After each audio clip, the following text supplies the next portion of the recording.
Definitely in a state of transition. This is the chaos at the end of history. However, it's probably nothing to be alarmed about. I imagine it's simply the normal situation that prevails when a species is preparing to depart for the stars. You think we're preparing to depart for the stars? Well, on the scale of 100 or 1,000 years, I think it's an unavoidable conclusion. And that span of time in geological terms is hardly the wink of an eye. In fact, all of human history, from that perspective, appears as a preparation for human transcendence of the planetary existence. Do we want to get away from the planet? Well, I think you have to take the view that certainly the planet is the cradle of mankind, but inevitably one cannot remain in the cradle forever. The human imagination, in conjunction with technology, has become a force so potent that it really can no longer be unleashed on the surface of the planet with safety. The human imagination has gained such an immense power that the only environment that is friendly to it is actually the vacuum of deep space. It is there that we can erect the architectonic dreams that drive us to produce a Los Angeles or a Tokyo, and do it on a scale and in such a way that it will be fulfilling rather than degrading. So yes, I think we cannot move forward in understanding without accepting as a consequence of that we have to leave the planet, that we are no longer the bipedal monkeys we once were. We have become almost a new force in nature, a thing of language and cybernetics and an amalgam of computers and human brains and societal structures that has such an enormous forward momentum that the only place where it can express itself without destroying itself is, as James Joyce says, up in the end. So long ago in a faraway galaxy, Star Wars style may be in our future? Well, as opposed to our past? It's in our present, I think. Our future is probably almost unimaginable, because I think the transformation that leaving the planet will bring will also involve a transformation of our consciousness. We are not going as 1950s-style human beings. We are going to have to transform our minds before we are going to be able to leave the planet with any amount of grace. This is where I think the psychedelics come in, because they are anticipations of the future. They seem to channel information that is not strictly governed by the laws of normal causality, so that there really is a prophetic dimension, a glimpse of the potential of the far centuries of the future through these compounds. And no cultural shift of this magnitude can be unambiguous. I mean, the very idea that as a species we would leave the Earth behind us must be as rending an idea as that a child would leave its childhood home. Obviously, it's a turning away from something that once left behind can never be recaptured. However, this is the nature of going forward into being, a series of self-transforming ascents of level, and we now simply happen to be at that moment of ascent to a new level that is linked to leaving the planetary surface physically and to reconnecting with the contents of the unconscious collectivity of our minds. These two things will be done simultaneously. This is what the last half of the 20th century, it seems to me, is all about. Well, by and large, psychedelics have really not been accepted into the mainstream. Do you see a change in that?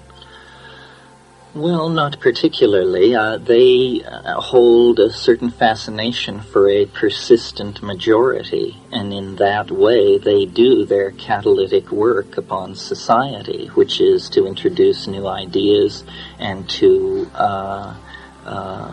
release a certain kind of creative energy into society.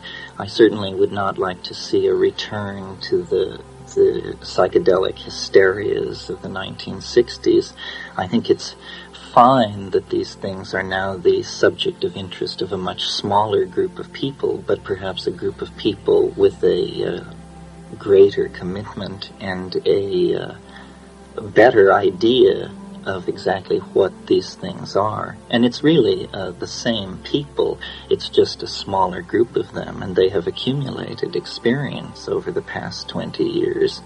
However, I certainly don't think all psychedelic frontiers are conquered. One of the things that I write about and speak about are the phenomena that many people confirm with the psilocybin family of hallucinogens that no one has included in the standard model of psychedelic drugs. And by that I refer to the logos-like phenomenon of an interiorized voice that seems to be almost a superhuman agency, a kind of genus loci. And I've been writing recently about alien intelligence, which is what I call this, where you have contact with an entity so beyond the normal structure of the ego that if it is not an extraterrestrial, it might as well be, because its bizarreness and its distance from ordinary expectations about what can go on is so great that if flying saucers arrived here tomorrow from the Pleiades, it would make this mystery no less compelling. It amuses me that the scientific community has taken over the search for extraterrestrial intelligence and defined it as they care to define it, and have erected radio telescopes to search the galaxy for these signals. And the world's largest radio telescope is at Arecibo in Puerto Rico. And within the shadow of that installation, mushrooms grow in the fields, and the cows munch quietly in the sunshine. And it's this marvelous interpenetration of the near and the far away, because I believe that the place to search for extraterrestrials is in the psychic dimension, and there the problem is not the absence of contact, but the volume of contact that must be sifted through, because the fact of the matter is shaman and mystics and seers have been hearing voices and talking to gods and demons since the Paleolithic and probably before. That doesn't mean that we can rule out this approach to communication. It seems to me far more likely that an advanced civilization would communicate interdimensionally and telepathically. The amounts of time available for an intelligent species to evolve these kinds of communication are vast. So I think that it's very interesting then that the tryptamines, psilocybin and DMT, at the 15 milligram level very reliably trigger what could only be described as contact-like phenomena, and not only the interiorized voice in the head, but also the classical flying saucer motifs of the whirling disc, the lens-shaped object, the alien approach. This seems to be something hardwired into the human psyche, and I would like to find out why. I think it's a very odd fact of human psychology, and I don't buy any of the current theories ranging from that nothing at all is happening to that this is in fact another species with a world around another star that is getting in touch with us. I think it's something so bizarre that it actually masquerades as an extraterrestrial so as not to alarm us by the true implications of what it is. Well, your statement implies that it's something external to ourselves, and I wonder about that. Well, this dualism of the interior and the exterior may have to be overcome. It is obviously transcends the individual, but I suspect it is something like an overmind of the species, that actually the highest form of human organization is not realized in the democratic individual. It is realized in a dimension none of us have ever penetrated, which is the mind of the species, which is actually the hand at the tiller of history. It is no government, no religious group, but actually what we call the human unconscious. But it is not unconscious, and it is not simply a cybernetic repository of myth and memory. It is an organized intellect of some sort, and human history is its signature on the primates. And it is so different from the primates. It is like a creature of pure information. It is made of language. It releases ideas into the flowing stream of history to boost the primates toward higher and higher levels of self-reflection of it. And we have now reached the point where the masks are beginning to fall away, and we are discovering that there is an angel within the monkey struggling to get free, and this is what the historical crisis is all about. And I'm, for no reasons in particular, very optimistic. I mean, I see it as a necessary chaos that will lead to a new and more attractive order. Terence, you were talking about extraordinary realities, and it occurs to me that there's an enormous amount of prejudice against the psychedelics and the use of hallucinogenic substances, and it's almost as if there's an inordinate fear to open up the door to the closet that these substances reveal. What about that prejudice? What do you think how's that going to be resolved? What is the resolution of that? Well, I think it's more complicated than a prejudice. It's a prejudice born of respect, because most people sense that these compounds probably actually do what their adherents claim they do. It's possible to see the whole human growth movement of the 1970s as a wish to continue the inward quest without having to put yourself on the line the way you had to when you took 250 gamma of LSD. And I think all these other methods are efficacious, but I think it's the sheer power of the hallucinogens that puts people off. You either love them or you hate them. And that's because they dissolve worldviews. And if you like the experience of having your entire ontological structure disappear out from under you, if you think that's a thrill, you'll probably love psychedelics. On the other hand, for some people, that's the most horrible thing they can possibly imagine. They navigate reality through various forms of faith. And I think that the psychedelics the doors of perception are cleansed, and you see very, very deeply.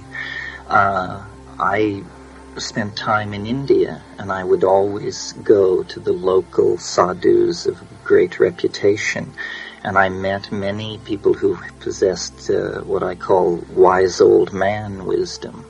But wise old man wisdom is a kind of Tao of how to live. It has nothing to say about these dimensions that the psychedelics reveal. And for that, you have to go to places where hallucinogenic shamanism is practiced, specifically the Amazon basin. And there you discover that beyond simply the wisdom of how to live in ordinary reality, there is a gnosis of how to navigate in extraordinary reality. And this reality is so extraordinary that we cannot approach what these people are doing with any degree of smugness, because the frank fact of the matter is we have no viable theory of what mind is either. The beliefs of a Witoto shaman and the beliefs of a Princeton phenomenologist have an equal chance of being correct, and there are no arbiters of who is right. So it's the power of these things, the fact that here is something we have not assimilated. We have been to the moon, we have charted the depths of the ocean, the heart of the atom, but we have a fear of looking inward to ourselves, because we sense that here is where all the contradictions flow together. And the same prejudice against psychoanalysis that characterized the 20s and 30s, when it was thought to be superfluous or some kind of fad, attends the psychedelics now. It's because it touches a very sensitive nerve. It touches the issue of the nature of man. And people are uncomfortable with this, or some people are uncomfortable with this. What is the value of exploring the extraordinary realities? Well, I guess it's the same value that attends the exploration of ordinary realities. There's an alchemical saying that one should read the oldest books, climb the highest mountains, and visit the broadest deserts. I think that being imposes some kind of obligation to find out what's going on. And since all primary information about what is going on comes through the senses, any drug or any compound which alters that sensory input has to be looked at very carefully. I've often made the point that chemically speaking, you can have a molecule which is completely inactive as a psychedelic, and you move a single atom on one of its rings, and suddenly it's a powerful psychedelic. Well, now it seems to me this is a perfect proof of the interpenetration of matter and mind. The movement of a single atom from one known position to another known position changes an experience from nothing to overwhelming. This means that mind and matter at the quantum mechanical level are all spun together. This means that in a sense, the term extraordinary reality is not correct if it implies a division of category from ordinary reality. It is simply there is more and more and more of reality, and some of it is inside our heads, and some of it is deployed out through three-dimensional Newtonian space. Most of us, I think, just simply accept the everyday reality as the only one. And you're talking about journeys into the nether regions of which far beyond most people's conception or even wanting to conceive of such a reality. Well, I think there's a shamanic temperament, which is a person who craves knowledge. Knowledge in the Greek sense of gnosis. In other words, knowledge not of the sort where you subscribe to Scientific American and it validates what you believe, but immediately, cosmology is constructed out of immediate experience that are found always to be applicable. You see, I don't believe that the world is made out of quarks or electromagnetic waves or stars or planets or any of these things. I believe the world is made out of language, and that this is the primary fact that has been overlooked. The construction of a flying saucer is not so much a dilemma of hardware as it is a poetic challenge. And people find it very hard to imagine exactly what I'm talking about.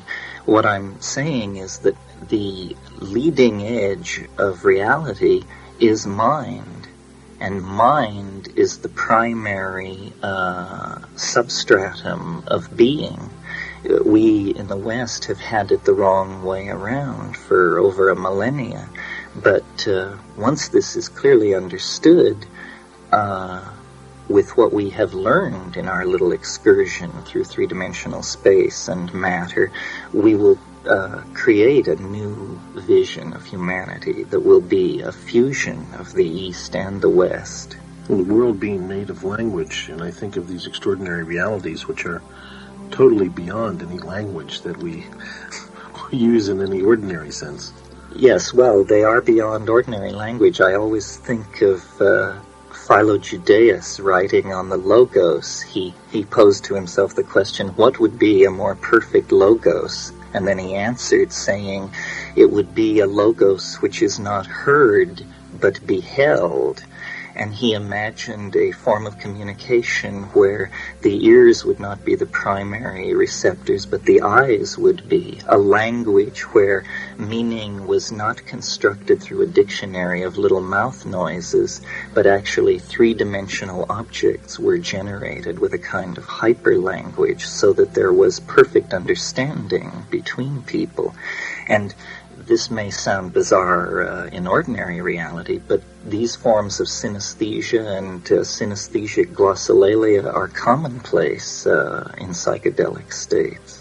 Terence, could you identify Philos for us and tell us who he was? He was an Alexandrine Jew of the 2nd century who made it his business to travel around the Hellenic world and discussed all the major cults and religious and cosmogonic theories of his day. So he's a major source of Hellenistic data for us. How would you relate to Socrates' view of the world? Well, I think that it's hard not to be a Platonist, but it's something perhaps we should struggle against, or at least struggle to modify. I think of myself as sort of a Whiteheadian Platonist. Certainly the central Platonic idea, which is the idea of the ideas, these archetypal forms which stand outside of time, is one which is confirmed by the psychedelic experience. And Plato's formulation of time as the moving image of eternity is another one of these aphorisms that the psychedelic state confirms. And certainly Neoplatonism, Plotinus and Porphyry and that school are psychedelic philosophers. Their idea of an ascending hierarchy of more and more rarefied states is a sophisticated presentation of the shamanic cosmology, which is the cosmology that one experientially discovers when they involve themselves with psychedelics. What I think most of us don't understand or don't really know is the fact that Greek culture and the Eleusinian mysteries incorporated the use of something that very akin to psychedelics. Yes. And essentially, Western civilization is based on the culture that had at its core root an experience and a ritual that used, as I say, something akin to psychedelics. Yes, well, for over 2,000 years, everyone who was anyone in the ancient world made the pilgrimage to Eleusis and had this experience, which Gordon Wasson and Carl Ruck have argued very convincingly was a hallucinogenic intoxication on ergot. But of course, as soon as the church solidified its power, it closed these Platonic academies and moved against pagan, so-called pagan knowledge and heretical knowledge, and not only the Platonists, but all the Gnostic sects, all of these people, all of these viewpoints were repressed. I like to think that the end of that repression came in a very odd way when, in 1953, I guess it was, Gordon Wasson and his wife Valentina in the village of Huatla de Jimenez in the Sierra Mazateca of Oaxaca discovered the psilocybin mushroom cult. It was as if Eros, who had been martyred in the old world, was then found sleeping in the mountains of Mexico and resurrected. And the experience of the mushroom is very much the experience of a genus loci, a god on the Grecian model, not the god who hung the stars in heaven, but a local god,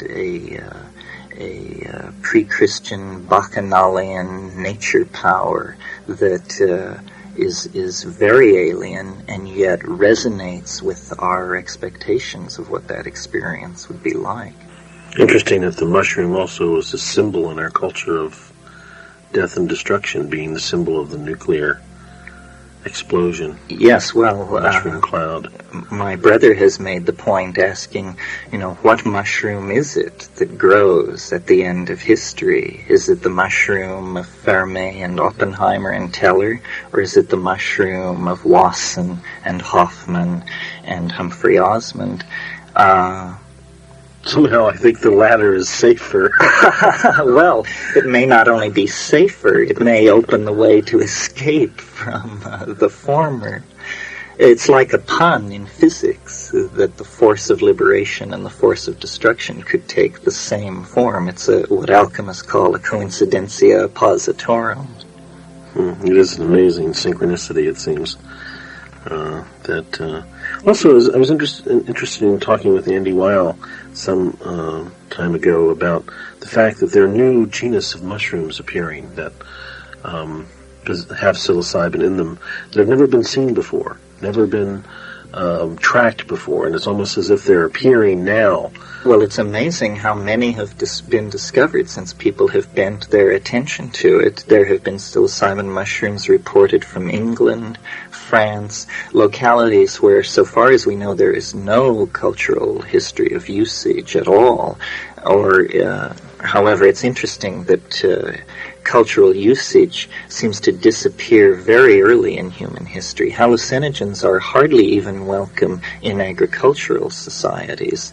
I think it was Weston LaBarre made the point that once you learn how to grow plants, your god shifts from the ecstatic god of the hallucinogens to the corn god, or the food god, and it no longer is about divining the hunt and weather through the ecstatic use of hallucinogens. It's about being able to get up every morning and go to work and hoe the crop. So you mentioned earlier the prejudice against hallucinogens. I think it reaches back to the beginning of agriculture. This competition among plant gods, which exemplified lifestyles that must have seemed very alien to each other. Is psilocybin illegal? Oh yes, it's a Schedule I drug. Without any public debate, it was placed on the list at the same time that LSD was, and yet the issue was always couched in terms of LSD being made illegal, but actually at that point in time a whole bunch of things were made illegal, and there was never any public debate. All psychedelics were viewed as the same drug, and LSD was used as the model. Actually, these drugs, there's a spectrum of psychedelic effects, and certain drugs trigger some of them and certain ones others. But yes, psilocybin is illegal. Are the mushrooms illegal? The mushrooms also are illegal as they contain psilocybin. I recall Andy Weil saying that he walked along a downtown Seattle residential street picking up psilocybin mushrooms from the front yards of residential homes. Well, and English law took the view that it was preposterous to try and outlaw a naturally occurring plant, and they took the position that only the chemical was illegal, which I think is a very wise position. But I noticed that Canada recently chose the American interpretation over the British one. Interesting. Turns out, going back to the Andy Weil story, that the reason that these mushrooms were in such plenitude in various locales in the Northwest was that their spores were contained in a mail-order company's mushroom-growing product that they sent out mail order, and so... Yes, well, this is an interesting phenomenon. You see, the spores of the mushroom are not illegal because they do not contain psilocybin. They only contain the message in the DNA of the mushroom for the production of psilocybin. So it's a kind of bizarre catch-22. The mushroom spores can move anywhere legally, can be bought and sold, but they are the sine qua non for the production of mushrooms, of course. Terence, the kind of knowledge and kind of information you're putting forward is not generally available. It's not the kind of information or knowledge that one would find in the typical academic anthropology curriculum. And yet it seems to be knowledge that is ever expanding, but somehow it's outside of the cultural, institutional entities in some way.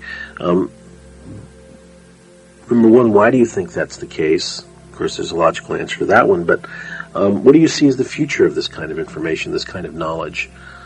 Well, I think in a sense it signals the rebirth of the institution of shamanism in the context of modern society. And anthropologists have always made the point about shaman that they were very important social catalysts in their group, but they were always peripheral to it, peripheral to the political power, and actually usually physically peripheral, living at some distance from the village. And I think the electronic shaman, the people who pursue the exploration of these spaces, exist to return to tell the rest of us about it, that we are now coming into a period of racial maturity as a species where we can no longer have forbidden areas of the human mind or cultural machinery. We have taken upon ourselves the acquisition of so much power that we now must understand what we are. We cannot travel much further with the definitions of man that we inherit from the Judeo-Christian tradition. We need to truly explore the problem of consciousness, because as man gains power, he is becoming the defining fact on the planet in the near space area. So the question that looms is man good? And then, if he is, what is it he's good for? And the shaman will point the way, because what they are visionaries, poets, cultural architects, forecasters, all these roles which we understand in more conventional terms, rolled into one and raised to the nth power. They are cultural models for the rest of us. This has always been true. The shaman has access to a superhuman dimension and a superhuman condition, and by being able to do that, he affirms the potential for transcendence in all people. He is an exemplar, if you will. And I see the attention that's being given to these things signaling a sense on the part of the society that we need a return to these models. This is why, for instance, in the Star Wars phenomenon, Luke Skywalker is a direct translation of the word shaman out of the Tungusic, which is where Siberian shamanism comes from. So these heroes that are being instilled in the heart of the culture are shamanic heroes. They control a force which is bigger than everybody and holds the galaxy together.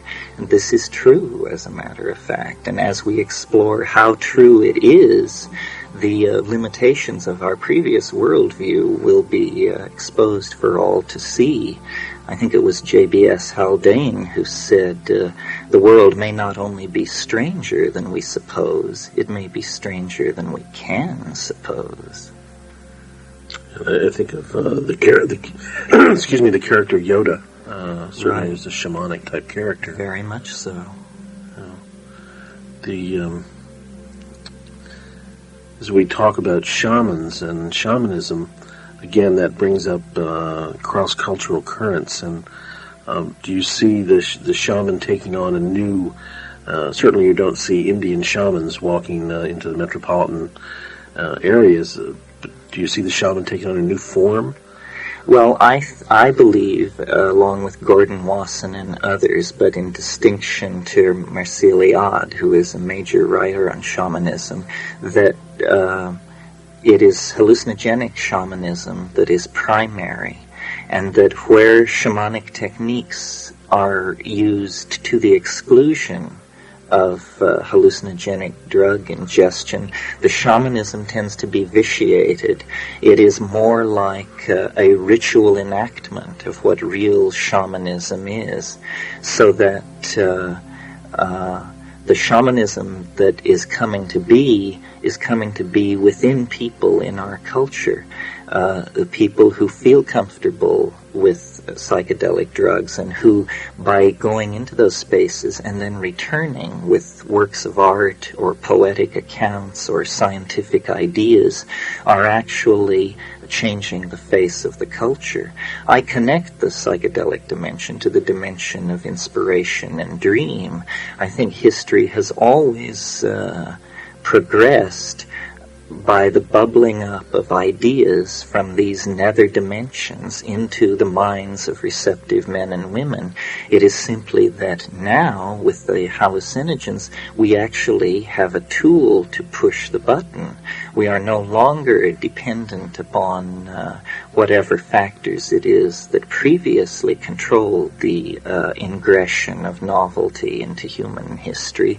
We have taken that function to ourselves, and this will accelerate and intensify the cultural crisis. But I think in the end it will lead that much sooner to its resolution. So, as we continue to move towards the further exploration of these spaces, we can expect that social change as a result, personal change? Tremendous social change. I see, in fact, what is happening is a tendency to what I call turn the body inside out. We are, through our media and our cybernetics, we are actually approaching the point where consciousness can be experienced in a state of disconnection from the body. We have changed. We are no longer, as I said, bipedal monkeys. We are instead a kind of cybernetic coral reef of organic components and inorganic technological components. We have become a force which takes unorganized raw material and excretes technical objects. We have transcended the normal definitions of man. We are like an enormous collective organism with our data banks and our forecasting agencies and our computer networks and the many levels at which we are connected into the universe. Our self-image is changing. The monkey is all but being left behind, and shortly will be left behind. The flying saucer, again, I take to be an image of the future state of humanity. It is a kind of millenarian transformation of man where the soul is exteriorized as the apotheosis of technology, and it is that eschatological event which is casting enormous shadows backward through time over the historical landscape. That is the siren at the end of time, calling all mankind across the last 10 millennia toward it, calling us out of the trees and into history and through this series of multi-leveled cultural transitions to the point where the thing within the monkeys, the creature of pure language and pure imagination, whose aspirations are entirely titanic in terms of self-transformation, that thing is emerging, and it will emerge as man leaves the planet. And it's not something quantized and clearly defined. It is, in fact, what the next 50 or so years will be about. But at the end of it, the species will be off-planet and transformed and fully wired from the depths to the heights. Are we just talking about another version of the Christian death, resurrection, ascension into heaven? Except that it is coming into history. what is happening is that the paradise promised the soul is actually going to enter into history because technological man took the apocalyptic aspirations of Christianity so seriously that we are going to make it happen. It has become the guiding image of what we want to be. And I'm reminded of the poem by Yeats, it's Sailing to Byzantium, where he speaks of how after death he would like to be an enameled golden object singing to the lords and ladies of Byzantium. And it's the image of man transformed into eternal circuitry and released into a hyperspace of information where you are a thing of circuitry, but you appear to be walking along an unspoiled beach in paradise. It is that we are going to find the power to realize our deepest cultural aspirations. This is why we must find out what our deepest cultural aspirations are. Again, another way of phrasing the question, is man good? What about the idea that these spaces that we've been talking about, that you've been illuminating, are spaces that can be achieved without the use of psychedelics? Well, again, I scoured India, and my humble personal opinion is that it is highly unlikely. I have always approached people of spiritual accomplishment with the question, what can you show me? Because, as I said earlier, this wise old man wisdom is one thing, but only the hallucinogen-using shaman of the Amazon seem to be able to go beyond that. There may be techniques for doing this, but the efficacy and the dependability of the hallucinogens seems to me to make them the obvious choice. It would only be a series of cultural conventions that would cause one to want to engineer around that. It is the obvious path to transcendence. People must face the fact that at one level we are chemical machines. That doesn't mean we are that at every level, but it does mean that that is a level where we can intervene to change the pictures that are coming in and going out at higher levels. You're not suggesting that people should do this by themselves? Take hallucinogens? Well, I don't know about take it by themselves. Probably not, although I always do. And I seem to prefer it. What I am suggesting is they take it in a situation of minimum sensory input. Lying down in darkness with eyes closed cannot be surpassed.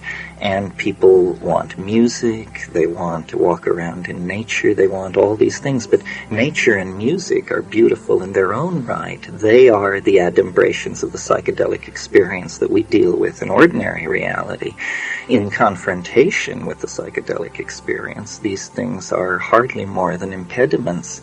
The very interesting things are happening in the utter blackness behind your eyelids, lying still in darkness. And that is where the mystery comes from and goes to. My question had to do with or without a guide. Oh, I don't think people should do it without a guide unless they feel very confident from experience that they don't need a guide. So I like to have these ideas get out. I think it's important that we discuss all this in a way that is only now becoming possible because of how it was in the 1960s. Now we need to shed all that and look back and look forward and try to make a mature judgment for our culture based on the facts of the matter.